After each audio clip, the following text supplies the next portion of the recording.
ایمان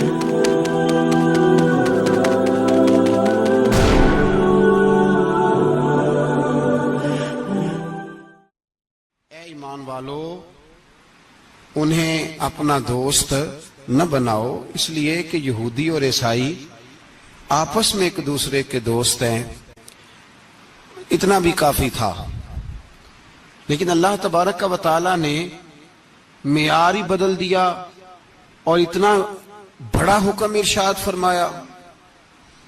اس آیہ مقدسہ نے ہر چیز کو اپنے دامن میں سمیٹ کے رکھ دیا۔ یہودی اور عیسائی کو اپنا دوست نہ بناؤ، اس لیے کہ وہ آپس میں ایک دوسرے کے دوست ہیں۔ تو بات اتنی بھی کافی تھی، لیکن فرمایا اللہ تعالیٰ نے وَمَن يَتَوَلَّهُم مِّنكُمْ، جو تم میں سے انہیں اپنا دوست بنائے گا۔ تمہیں منع کر دیا ہے، ہم نے روک دیا ہے کہ دوست بنانا۔ اور اگر وَمَن يَتَوَلَّهُم مِّنكُمْ، جو تم میں سے، وَمَن يَتَوَلَّهُم مِّنكُمْ، جو بھی تم میں سے انہیں اپنا دوست بنائے گا فَإِنَّهُ مِنْهُمْ، تو وہ انہی میں سے ہے۔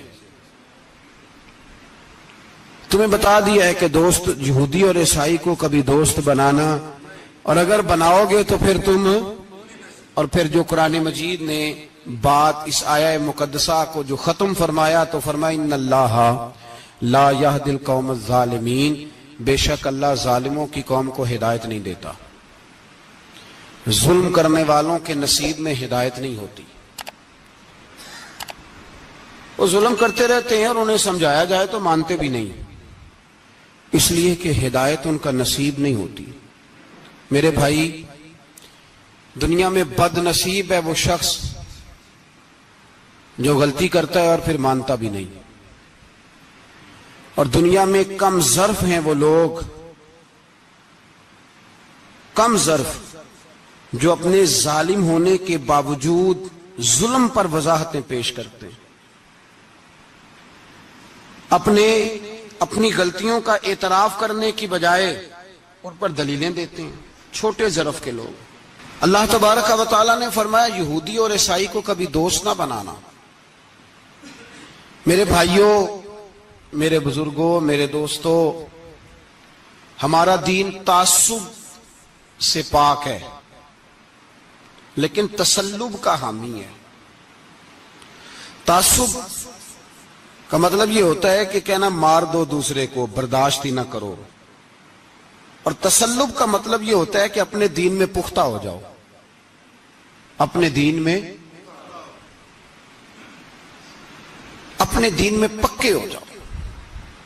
اب ہم نا ہر روز نماز کی نیت باندھتے ہیں، اللہ اکبر، سورۃ فاتحہ پڑھتے ہیں، اہدنا الصراط المستقیم صراط الذین انعمت علیہم، اتنی بھی بات بڑی تھی، کافی تھی۔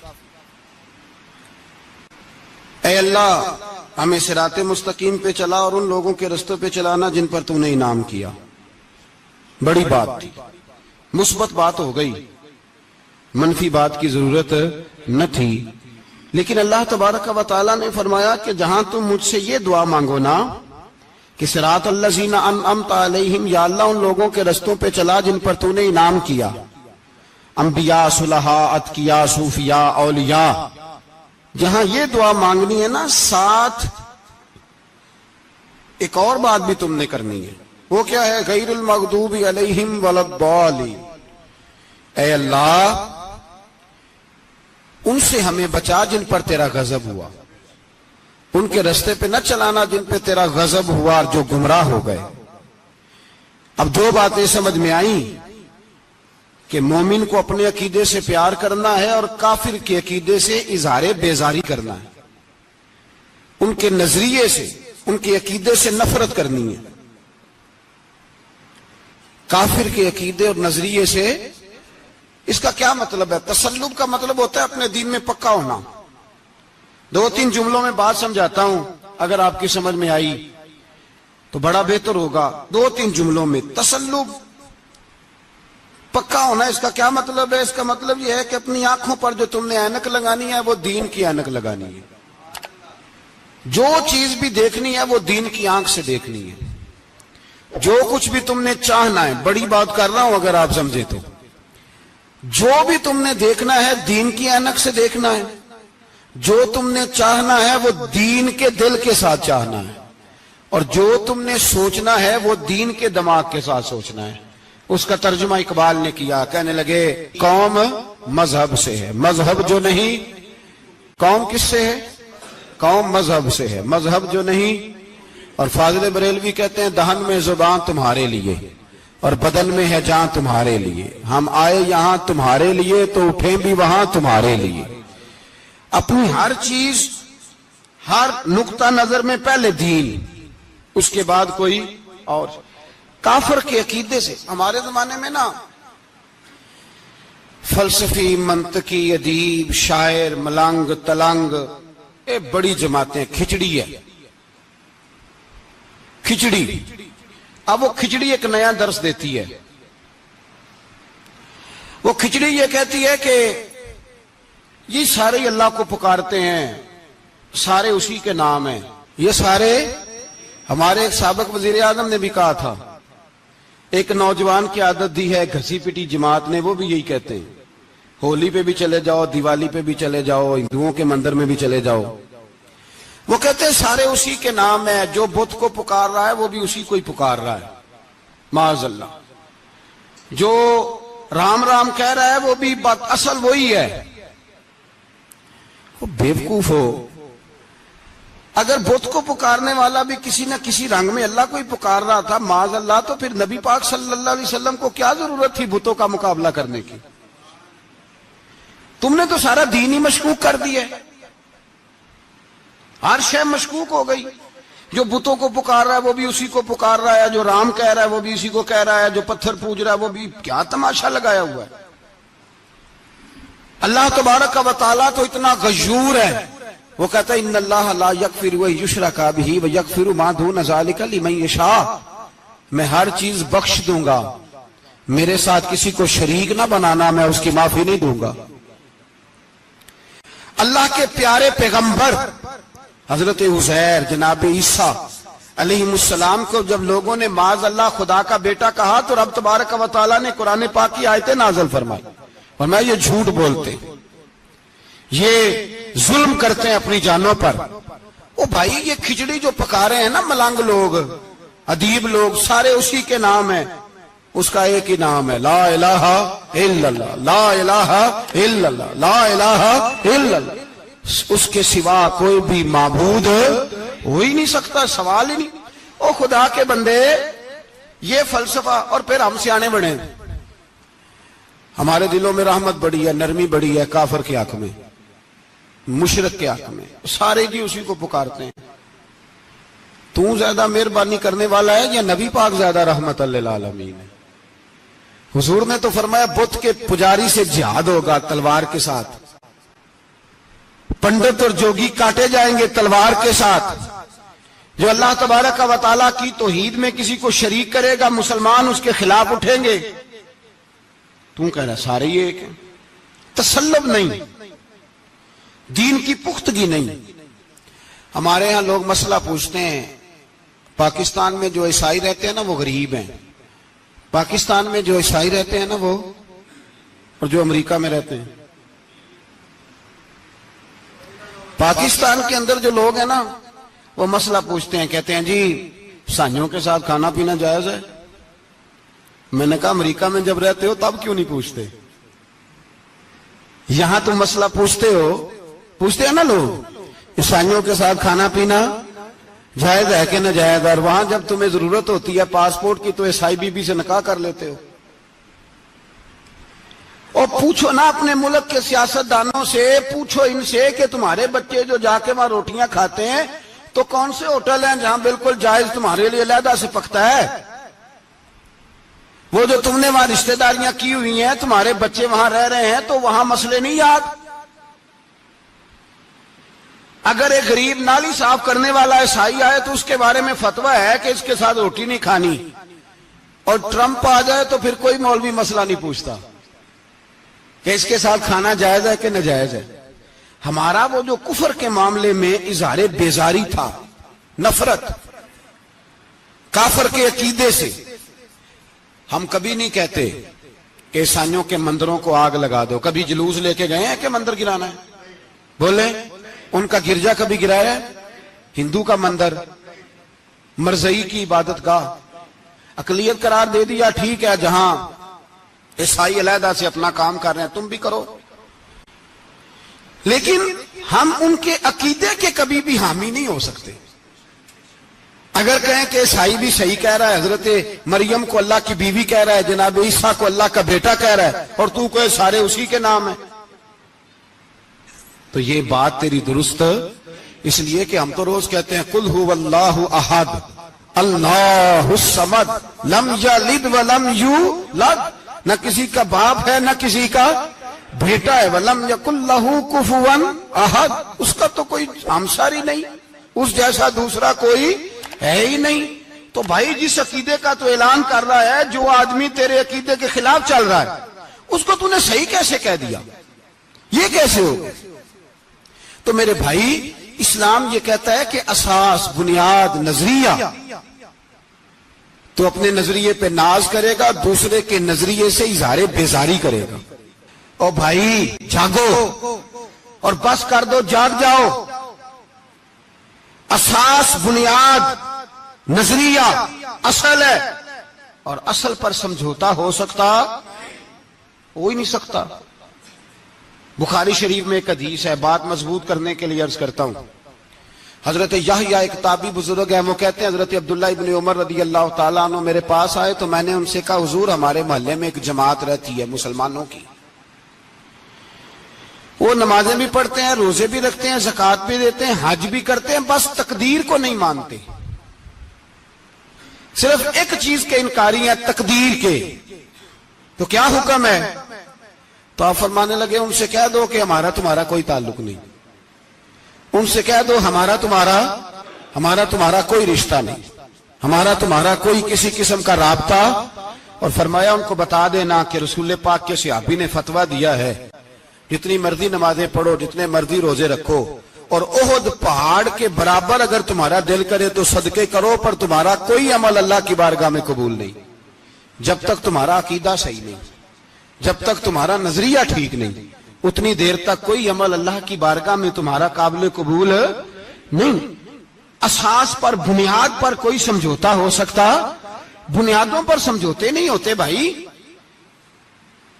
اور ایک ہوتا ہے گناہگار، ایک ہوتا ہے غدار. گناہگار اور غدار میں بڑا فرق ہوتا ہے. ایک آدمی شراب پیتا ہے، کسی نے اس کو منع کیا تو اس نے کہا یار میری غلطی ہے، آئندہ نہیں پیوں گا، وہ گناہگار ہے. ایک نے کہا نہیں پینی چاہیے، وہ کافر ہے. ایک نماز نہیں پڑھتا، اس کو کہا پڑھ، بہانے لگاتا ہے، کپڑے نہیں صحیح، رمضان سے شروع کروں گا، کوشش ہے بس، وہ گناہگار ہے. ایک کہتا ہے نماز پڑھنی نہیں چاہیے، وہ کافر ہے. ایک کے جیب میں پیسے تھے، حج کرنے نہیں گیا، بہت بڑا گناہ کیا. ایک کہتا ہے حج کرنا ہی نہیں چاہیے، وہ کافر ہو گیا. او بھائی گناہگار اور ہوتا ہے، غدار، دونوں میں فرق ہے. اب تو غداریاں ہو رہی ہیں، سرے عام حملے ہو رہے ہیں، حکومتوں پر پریشر ہے. یورپ ایک منٹ سے پہلے مرزئی کو ویزا دیتا ہے، قادیانی کو ویزا دیتا ہے. یہ سپر کافر ہیں قادیانی اور مرزئی، اور بڑی ذمہ داری سے کہہ رہا ہوں یہ کل بھی کافر تھے، آج بھی، کل بھی کافر تھے اور آج بھی، اور قیامت تک. اور اگلی بات سن لو، من شکا فی کفر ہی فقد کفر. جو ان کے کفر میں شک کرے وہ بھی کافر ہے. سن لو، یہ فتویٰ دے دینا بے شک جس کو مرضی. من شکا فی کفر ہی فقد کفر. جس بندے نے مرزئی کے، قادیانی کے کافر ہونے میں شک کیا، وہ بندہ بھی پکا کافر ہے، پیٹا کافر ہے جس نے ان کے کافر ہونے میں. جڑے آکر سانو پتہ ہی نہیں لگا اسی کی کر بیٹھے، ان کے لیے کوئی قانون نہیں. وہ جس نے کہا ہے نا مرزئی اس کا قانون بدلنا ہے، اس کو ایک پرچی تیری میری بھی شامل ہے. ایسے نہ کہنا کہ وہ بڑے بے ایمان نکلے، کافر نکلے. تو نے بھی ٹھپا لگایا ہے، تو ساتھ ہے، تو شامل ہے. جب قومی اسمبلی میں یہ قرارداد پیش ہو رہی تھی تو ان کو ووٹ دینے والے ان کے گناہ میں شریک تھے، مجرم تھے، ساتھ شامل تھے. ان کو معافی نہیں ملے گی، ان کو لمبی توبہ کرنی پڑے گی اللہ کی بارگاہ میں، انہیں آنسو بہانے پڑیں گے ان کو ٹھپے لگانے کی وجہ سے۔ بچ نہ جایا کرو کہ حکمران برے ہیں تو ہم بڑے نیک پرہیزگار ہیں، ٹھپے لگانے والے ساتھ شریک ہے جرم، کہتے پتہ ہی نہیں چلا۔ کیسے پتہ نہیں چلا؟ کیسے پتہ نہیں چلا؟ یہ تو جو مدہوش ہوتے ہیں انہیں پتہ چل جاتا ہے یہ نبی پاک کی عزت کی بات ہو رہی ہے۔ بندہ مدہوش ہو نا، مدہوش بے ہوش ہو مسلمان، رسول اللہ کی بات ہو تو اس کی بھی آنکھیں کھل جایا کرتی ہیں، اور تم جاگتے پڑھے لکھے اسمبلیوں میں بیٹھے مالدار، تم پتہ ہی نہیں چلا قانون بدل گیا، خبر ہی نہیں ہوئی۔ یہ دھوکہ کسی اور کو دینا، ہم تمہارے ان دھوکوں میں آنے والے کہ کسی اور کو سنانا کہانیاں، ہمیں نہیں سمجھ آتی تمہاری کہانیاں، کہتے غلطی ہو گئی بھول گئے۔ اور وزیر اعلیٰ صاحب کہتے ہیں اس کو نکال دینا چاہیے، کس نے نکالنا ہے نا تماشا، کہتے ہیں اس کو نکال دینا چاہیے جس نے اس قانون میں، تو کس نے نکالنا ہے؟ حکومت تو آپ کی ہے، تو کون نکالے گا؟ شرم کرو، مر جاؤ ڈوب کے۔ یہ تمہارا طریقہ ہے؟ جرم کرتے اور جرم کرتے کہتے ہو نہیں نکال دینا، کون نکالے گا؟ نکالو پتہ چلے تمہارا۔ امیر ملت پیر جماعت علی شاہ صاحب محدث علی پوری رحمت اللہ علیہ پیر صاحب فرماتے ہیں جب پاکستان بن رہا تھا تو ہم نبی پاک صلی اللہ علیہ وسلم کی عظمتیں بیان کیا کرتے تھے۔ ہم کہتے تھے لوگوں پاکستان بنے گا تو اس میں نبی پاک کا نظام آئے گا، غریب امیر کا فرق مٹ جائے گا، اس میں کوئی برادری نہیں ہوگی، ایک برادری ہوگی جس کا نام مسلمان ہوگا، اس میں چھوٹا بڑا امیر غریب ایک ہی صف میں کھڑے ہو گئے، محمود و ایاز، نہ کوئی بندہ رہا نہ کوئی بندہ نواز، یہ پاکستان ہوگا۔ اور کہتے ہیں ہندو پنڈت تقریریں کرتے تھے او وہاں نبی پاک کا نظام نافذ ہوگا، معاذ اللہ ہاتھ کٹیں گے، گردنیں کٹیں گی، بڑا وہ معاذ اللہ مخالفت کرتے تھے۔ وہ کیا پتا تھا کہ بعد میں یہاں بھی سارے وہی تماشے ہوں گے جو وہ کہہ رہے ہیں۔ تو پیر صاحب کہتے ہیں کہ جگہ ہندوؤں کا جلسہ تھا، ہندوؤں کا پنڈت تقریر کر رہا تھا، وہاں سارے ہندو بیٹھے تھے، تو اس پنڈت نے نا تقریر کرتے کرتے نبی پاک کی شان میں کوئی بے ادبی کر دی معاذ اللہ، کیونکہ سارے ہندو تھے کوئی مسلمان نہیں تھا۔ ایک ملنگ بیٹھا تھا دور، اس نے دوری ڈنڈا پکڑا ہوا تھا اور کوئی اپنی موج کا کام کر رہا تھا۔ آپ کو پتا ہے ان کے پاس جو ڈنڈا ہوتا ہے بڑا رنگین ہوتا ہے، کوئی اسپیشل بنایا ہوتا ہے انہوں نے، تو بیٹھا تھا ملنگ۔ میں نے کہا بے ہوش بھی ہونا، جو بے ہوش ہو مسلمان، رسول اللہ کا نام آئے تو اس کی بھی آنکھیں کھل جایا کرتی ہے، تیری بند کی باندھی رہ گئی ہے، کیسے ہو گیا؟ ہاتھ میں ڈنڈا تھا اور وہ اپنے کام لگا ہوا تھا۔ جب اس کے کانوں میں سپیکر کی آواز آئی نا کہ نبی پاک کے بارے میں بات کی ہے، تو ڈنڈا اٹھایا، پیچھے سے اسٹیج پہ چڑھ گیا، اور ہندوؤں نے سمجھا ملنگ آدمی ہے، اس نے کیا کرنا ہے۔ آیا پنڈت کے پاس اور وہ کہتا ہے میں نے 3 ڈنڈے اتنی زور سے مارے کہ چوتھے کی ضرورت ہی نہ پڑی، اتنی زور سے 3 ڈنڈے سر پہ مارے کہ چوتھے کی ضرورت ہے اس کی پھر آواز ہی نکلی، مر گیا وہ، مجھے پکڑا جیل میں پھینک دیا۔ امیر ملت پیر جماعت علی شاہ صاحب کہتے ہیں میں امرتسر کی جیل میں ملنے گیا اور میں نے اس کے سامنے کھڑے ہو کے کہا، میں نے کہا بے لیا، نہ تو نماز پڑھے، نہ تو روزہ رکھے، نہ تو مسجد آئے، نہ تو کوئی اور کام کرے، اور اتنا بڑا تو نے کام کیا، گستاخ مار دیا۔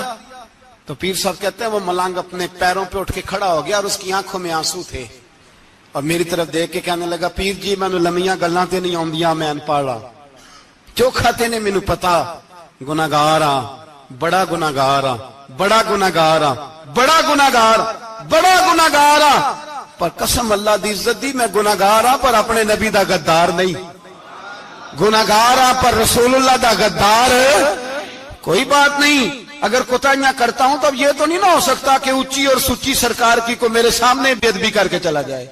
یہ تینوں پتہ ہی نہیں لگا، تو کہتا خبر ہی نہیں ہوئی، کب ہو گیا پتہ ہی نہیں تھا، وضاحتیں دیتا پھرتا ہے۔ اور کچھ مولوی ملا جو دھبا ہے دین کے نام پہ وہ وضاحتیں دیتے پھرتے ہیں، کہتے ہیں مناظرے کر لو، شرم کرو، دین کے نام پر ووٹ مانگ کے اسمبلیوں میں جاتے ہو اور وہاں جا کے ان بھائی مانوں کی گودوں میں بیٹھ جاتے ہو، تمہیں حیا نہیں آتی؟ اور نبی پاک کی بات ہے تو پھر بھی تمہاری غیرت جوش نہیں مارتی، پھر بھی دلیلیں دیتے پھرتے ہو۔ میرے رسول پاک علیہ الصلوۃ والسلام کے غلاموں یاد رکھو، دین میں تسلط پیدا کرو، مضبوطی۔ کل لوگ مسئلے پوچھا کرتے تھے کہ صحابی کا اہل بیت کا بے ادب ہے تو اس کے جنازے پہ جائیں کہ نہ جائیں، اب نہیں لوگ پوچھتے، اب ہمارے دلوں میں فتوے زیادہ آ گئے ہیں، مرضی کرتے پھرتے ہیں. ہمارا بچہ کسی بد مذہب کی مسجد میں جاتا ہے، ہم کہتے ہیں نہیں ویسے ہی جاتا ہے. تجھ سے پوچھا جائے گا، اس دن پتا چلے گا. جس دن تم مرے گا تو تیرے لیے دعا بھی نہیں کرے گا، تیری قبر پہ بھی نہیں جائے گا. تجھے پتا چلے گا اس دن کہ ویسے ہی جاتا ہے کہ ایسے جاتا ہے. کوئی پابندی نہیں، کوئی تسلط بھی نہیں، عقیدے میں ایمان میں کوئی پختگی نہیں. ہمیں خیال ہی نہیں کہ کدھر جا رہی ہیں اولادیں، سوچتے ہی نہیں. ہم خیال ہونا چاہیے، سمجھ ہونی چاہیے. میرے رسول پاک علیہ الصلوۃ والسلام کے صحابہ میں تسلط تھا، تسلط. سگی اماں بھی اگر بے ایمان ہوتی تھی تو صحابہ قریب نہیں آنے دیتے تھے. حضرت اسماء بنت ابی بکر صدیق، ان کی ماں مشرکہ تھی. جناب صدیق اکبر کی ایک زوجہ حضرت ابو بکر نے طلاق دے دی. کچھ عرصے کے بعد وہ اپنی بیٹی کو ملنے آئی، ماں بیٹی سے ملنے آئی تو حضرت اسماء بنت ابو بکر کو پیغام بھیجا، کہا بیٹے میں تجھے ملنا چاہتی ہوں. تو کہا اماں ذرا ٹھہر جا، پہلے میں اپنے نبی سے پوچھ لوں. پہلے اپنے ماں بعد میں ہے، نبی پہلے ہے. پہلے حضرت اسماء حضور کی بارگاہ میں گئی، یا رسول اللہ میری اماں ملنا چاہتی ہے، اور مشرکہ ہے، حکم کیا ہے؟ فرمایا تو ماں کی حیثیت سے مل سکتی ہے. انہوں نے تو سگے ماں باپ سے ناطے توڑ لیے، سگے رشتہ داروں سے، اور تو ان سے دوستیاں ختم نہیں کر سکتا، تیرا تعلق بھی نہیں. نہیں، سارے اسی کو پکارتے ہیں، سارے ایک ہی ہیں. یہ تماشے کسی اور کو دکھانا، یہاں رسول اللہ کے غلام بستے ہیں. ہمارا عقیدہ بڑا پختہ ہے، بڑا پختہ، بڑے پختہ نظریات کے لوگ اللہ نے اس دھرتی کو عطا فرمائے. اس زمین نے بڑے کامل مومن پیدا کیے. بھائی یاد رکھو، رسول پاک علیہ الصلوۃ والسلام کے غلاموں میں اپنے دین کے لیے تسلط تھا، پختگی تھی، کفر سے بیزار رہتے تھے. اگر سب کو ایک میں ایک ہی کرنا تھا تو پھر اتنی لمبی چوڑی جدوجہد، امیر حمزہ کا کلیجہ نکل گیا، کان کٹ گئے، سب کچھ ہو گیا، اور آج تم ان شہیدوں کی لاشوں پہ کھڑے ہو کے کہتے ہو کہ یہ تو ایسے ہی کٹ گئے. مذاق ہے یہ؟ کوئی مذاق ہے؟ اصل بات بتاؤں آپ کو کیا ہے؟ دین مفت میں ملا ہے، اور جو شے مفت مل جاتی ہے اس کی قدر نہیں ہوتی. قدر دین نبی دا ایک ہی جانن دنیا دار کمینے، دین نبی دا جانن والے سونگے وچ مدینے. تجھے کیا پتا، تجھے کیا خبر اس دین کی؟ تجھے خبر ہی نہیں میرے رسول پاک کا پسینہ کتنا بہا ہے. کبھی تیرا پھیرا لگے تو احد کے پہاڑ سے جا کے پوچھنا نبی پاک کا خون کتنا بہا ہے. کبھی ٹائم ملے نا، ملک شام جا اور حضرت بلال کی قبر پہ کھڑے ہو کے پوچھ دین کتنا قیمتی ہے. اور پھر اس سے زیادہ بات پوچھنی ہو نا کبھی تو مدائن جا، حضرت سلمان فارسی کے مزار کے پاس ان سے پوچھ دین کی قیمت کتنی ہے. وہ تجھے بتائیں گے کہ کئی 100 سال لگ گئے نبی پاک کے قدموں میں پہنچنے تک. 100 سال، کئی 100 سال. اور اگر پھر بھی تجھے تسلی نہ ہو تو جنت البقیع میں جا اور سیدہ طیبہ طاہرہ حضرت فاطمہ الزہرا سے پوچھ. ان سے پوچھ بی بی اس دین کی قدر کیا ہے. وہ تجھے بتائیں گی کہ جب دین کے چہرے پہ سرخ رنگ بھرنا تھا تو میں نے حسین کا خون دے کے بھرا. وہ تجھے بتائیں گی کہ اس دین کو جب پینٹ کرنا تھا تو میں نے جناب علی اصغر کے بازوؤں کے ساتھ مصوری کی ہے. اس کو آسان سمجھ رکھا ہے لوگوں نے، آسان سمجھ رکھا ہے. کہا تم کٹ گئے. اور آج اٹھنے والا صوفی اور درویش کہتا ہے سارے ایک ہی ہیں، سارے اسی کو مانتے ہیں. جس سیاستدان کا دل کرتا ہے وہ جا کے مندروں میں پوجا کر آتا ہے، جس کا دل کرتا ہے وہ جا کے ہندوؤں کی ہولی اور دیوالی میں شریک ہو جاتا ہے. سب ایک ہی ہیں. اگر ایک ہی تھے تو حسین کا علی اصغر کیوں شہید ہوا؟ اگر سب ایک ہی تھے تو جناب علی اکبر کیوں شہید ہوئے؟ سارے ایک ہی تھے تو پھر ٹھیک ہے، مست رہنا چاہیے تھا. یہ مذاق ہے اتنی قربانیاں؟ شرم ہی نہیں آتی بات کرتے ہوئے؟ جاگو اور اپنے دین کو سمجھو. میرے رسول پاک علیہ الصلوۃ والسلام نے جو دین دیا اس میں تسلب ہے، تسلب، کفر سے بیزاری. کتنی بیزاری؟ حضرت ام حبیبہ رضی اللہ تعالیٰ عنہ ام المومنین ہے، یہ ہماری اماں ہیں. ام، ماؤں کے نام تو بچوں کو آنے چاہیے نا. یہ مومنوں کی ماں ہیں، ابو سفیان کی بیٹی ہیں. حضرت ابو سفیان رضی اللہ تعالیٰ عنہ کی بیٹی نبی پاک کی زوجہ ہیں. جناب امیر معاویہ رضی اللہ تعالیٰ عنہ کی سگی بہن حضور کی زوجہ تھی. بہت بڑے امیر باپ کی بیٹی تھی. مدینے جب آئیں تو نبی پاک کے گھر میں غربت دیکھی, آزمائش دیکھی, کئی دنوں کے فقر اختیاری کے جلوے دیکھے. ابو سفیان ایک مذاکرات کے سلسلے میں مدینے آئے اور کہتے ہیں میں نے سوچا سیدھا اپنی بیٹی کے گھر جاتا ہوں. تو کہتے ہیں میں حضرت ام حبیبہ کے صحن میں داخل ہوا تو چارپائی پہ بستر بچھا ہوا تھا, اور ام حبیبہ ایک سائیڈ پہ بیٹھ کر تو سوئی دھاگے کے ساتھ کوئی کام کر رہی تھی.